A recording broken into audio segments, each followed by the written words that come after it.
Take 1,000, guys. I hope you're going to do something to enjoy today. This weather is absolutely beautiful for December.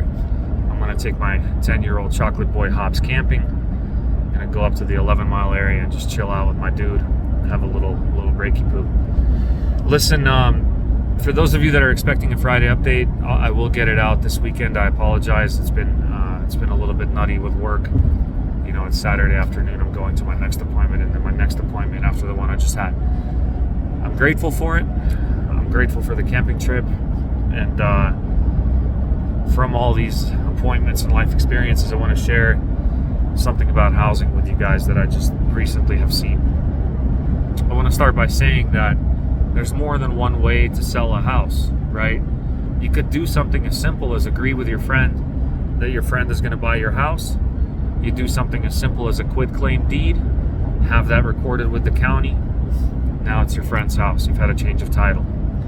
Easy peasy, not the norm, right?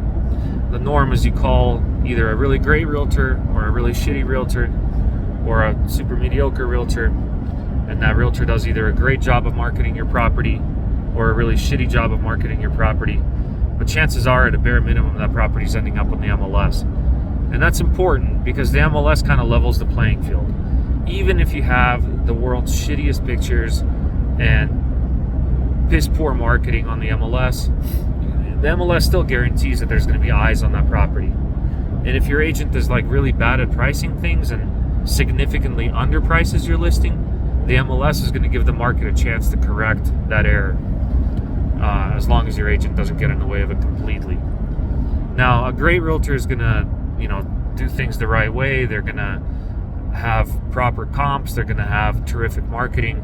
They're going to be able to sell your property literally for top dollar each and every time, because that's their fiduciary obligation, is to do that.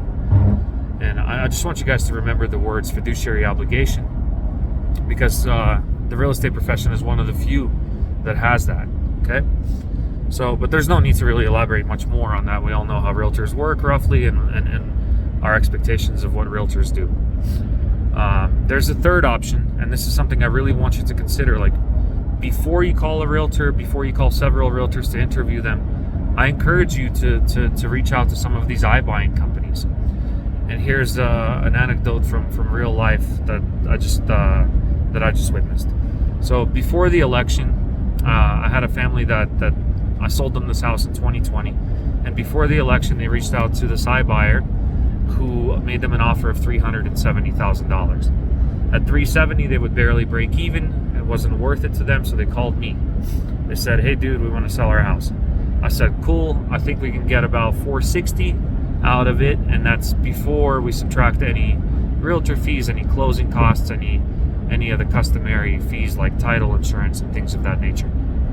So the expectation was set that they could get about $430,000 to $435,000 net after everything out of this house. And we started working on the process of getting it ready for market. After the election, and this is not meant to be a political post, just an observation, after the election, they were still considering calling this iBuyer again just to get a secondary offer. And I said, please do it. If their offer has changed and it's beneficial to you, I'm all for it. I like to see people get paid, and I like to see iBuyers get fucked. So I'm all for it. So they make a call, and this iBuyer now, instead of $370,000, raises their offer to $437,000. That is legitimately more than I can realistically get for them. So I encouraged them. I said, I believe my exact words were, take it, fuck them, take it. I believe that was my exact text to the sellers. So what's the point here? The point here is that if you're a seller and you have an opportunity to take advantage of a company whose algorithm is fucked up, you should absolutely do it. And if your realtor is trying to get in the way of that, they are self-centered and should not be that way. So I do believe right now in this market that you guys as sellers have a chance to take advantage of companies that are slipping. And I think you should, when talking to realtors, I think you should also check with these iBuyers and just cross-check the numbers, apples to apples. What am I getting?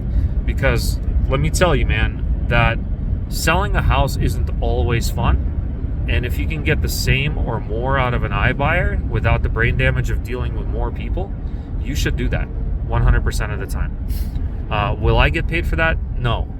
Will I save a bunch of brain damage? Yes. And I think you could too. So consider that. Now, there is one more option when it comes to, well, there's a couple more options. You could have a house that's like totally distressed, and you could sell it directly to an investor. You could sell it to somebody that remodels houses. You know, we buy ugly houses. There's a bunch of guys here locally that make a living off of flipping properties that need a lot of work. And there is absolutely nothing wrong with that. If you get an offer from an investor that you think is fair, and they're able to outline exactly, if you think it's a fair offer from an investor, go with it. That's a very easy way to sell a house. There's a lot of guys out there with cash that are able to make this happen for you. And as long as you understand the margins and you understand the trade-off, and you understand the value of the work that they're going to put in and what they're going to get paid to do it, it's totally cool. That's one way to sell a house that's distressed. Now let me tell you about the shittiest way to sell a house. The shittiest way that any seller could ever sell a house is to a wholesaler.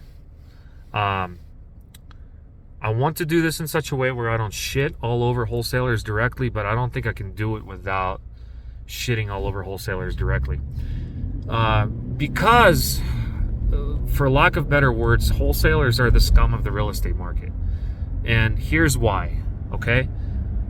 Absolutely, if you're a real estate investor, if you're a fix and flipper looking for opportunities, absolutely wholesalers bring you sometimes some value, right? For sure. But 100% of the time, sellers get fucked by wholesalers. I can't think of a situation where a seller benefits. Because let's go back to what I said about the MLS. The worst realtor in the world is gonna put the property on the MLS, and they will expose that property to more eyes than the best wholesaler ever could.